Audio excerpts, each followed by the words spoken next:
On a global level, environmental scrutiny on various chemicals and various companies' environmental liabilities is magnified by the impacts of ESG and climate change. It's a troubling time for companies because there are several moving parts.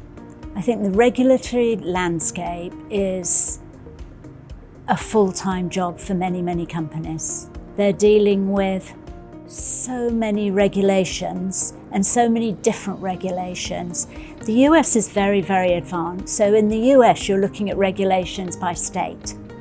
But not only are you looking at regulation by state, you're looking at regulations for the air, regulations for the water, regulations for drinking water, regulations for waste disposal. They're endless. And then when you look at the rest of the world, everyone has their own set of regulations. In Europe, they have REACH.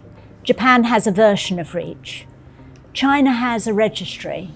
Australia has very similar regulations to the US. For anybody who's a global player, anybody who's a global manufacturer, or anybody that's dealing with any sort of chemicals or waste, now you're looking at a whole new playing field. Almost all of the companies that I work with and I insure have no desire whatsoever to pollute our planet or to have a spill or to harm someone.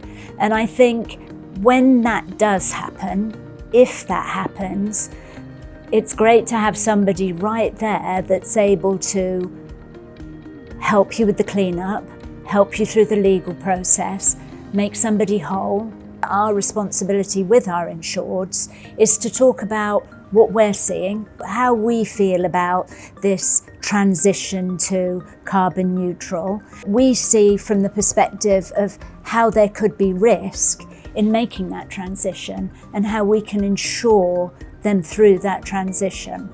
A proactive approach to ESG makes an insured very much more appealing to us. If a firm has gone to the trouble to evaluate their ESG and get a score, or not, it's just the going through the evaluation, you know that somebody's paying attention to how they're managing their environmental exposure.